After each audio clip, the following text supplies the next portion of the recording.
Kalau kita membaca ulang sejarah di masa-masa sulit seperti resesi atau di masa dark age, masa-masa yang suram gitu, biasanya di masa itu akan lebih banyak tercipta orang kaya baru atau new millionaire, new rich, istilahnya seperti itu. Nah, berikut adalah 4 hal yang orang kaya baru itu tahu yang kita semua atau sebagian besar dari penduduk di dunia ini tidak tahu. You're listening kuncihidup.com, where you'll find the keys to life.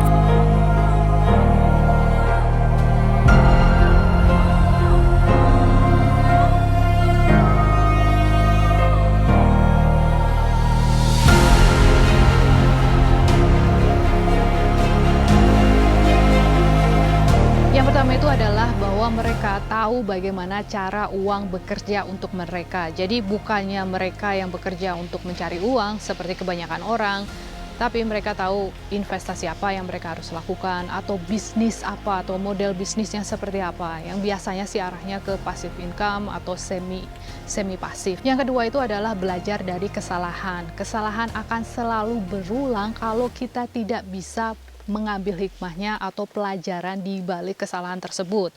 Nah, kesalahan hanya akan menjadi 100% kesalahan kalau kita tidak mengambil hikmahnya atau pelajaran dari kesalahan tersebut. Nah, kalau kita belajar, itu artinya kita akan mendapatkan wisdom atau pelajaran, atau istilahnya itu naik levelnya ya, atau naik level kesadaran kita. Nah, kalau kita ngomonginnya ke bisnis, itu biasanya kita akan disebutkan kita akan mendapatkan sebuah skill yang kita bisa gunakan untuk bikin uang atau bikin millionnya kita itu tadi. Nah, kalau kita bawanya ke arahnya spirituality, dengan kita naik level kesadarannya, itu artinya kita akan menarik sesuatu yang sesuai dengan level kesadaran kita atau vibrasi kita. Jadi intinya sama aja, tergantung perspektifnya kita dari mana ya. Kalau kita ngomongnya dari arah bisnis, ya itu tadi, kita dapat skill yang untuk menghasilkan rezeki-rezeki yang selanjutnya ya, atau setiap cangkulannya itu udah pasti akan menemukan diamond-diamond within us, atau sesuatu yang indah di dalam diri kita. Sedangkan kalau dari segi spiritual, yaitu tadi ke arahnya ke vibrasi atau ke level kesadaran. Yang ketiga itu adalah menyalahkan orang lain. Kebanyakan dari orang tidak akan mendapat pelajaran atau selalu mengulang pelajarannya bahkan sampai meninggal ya. Ngulang lagi karena ego. Nah, ego yang dimaksudkan di sini itu adalah bahwa mereka hanya fokus pada keadaan di luar dirinya sendiri.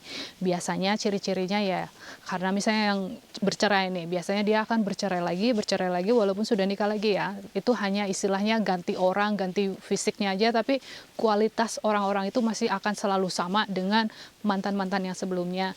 Karena vibrasi yang narik juga kan belum naik dan dia juga belum mempelajarinya. Nah, biasanya mereka hanya akan menyalahkan, oh si A yang nomor 1 itu dia itu suka begini begitu, yang nomor 2 begini begitu, pokoknya selalu disalahkan. Nah, sama dengan kencan juga seperti itu, selalu yang disalahkan pasangannya, red flag gitu ya.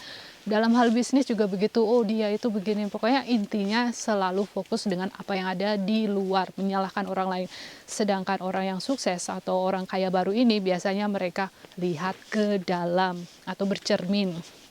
Karena apa yang terjadi di luar dari diri mereka itu yang pertama kali terjadi itu adalah di dalam diri mereka duluan. Jadi bukannya menyalahkan orang lain, karena hanya akan terulang lagi guys. Apapun yang kamu lakukan, strategi apapun, drama apapun, playing hard, playing soft, playing apapun ya, namanya playing games, itu ujung-ujungnya akan sama. Karena kalau kita ngomongin getaran, kalau getaranmu masih di do re mi, ya kamu akan menarik segala sesuatu yang do re mi ya kan. Kamu nggak akan menarik yang kamu inginkan. Misalnya aku maunya fa sol la si do gitu, nggak bakalan kamu dapetin fa sol la si do, kamu ya tetap aja do re mi. Alright, semoga itu jelas ya. Nah, yang terakhir itu adalah tidak mau keluar dari zona nyaman. Sedangkan orang kaya baru biasanya mereka berani ambil resiko. Karena mereka sadar bahwa aset terbesar mereka itu adalah knowledge dan juga wisdom. Knowledge itu nomor 1 sama nomor 2 itu tadi ya. So anyway guys, aku harap semoga bisa membantu, dan seperti biasa, thank you, I love you, and bye for now.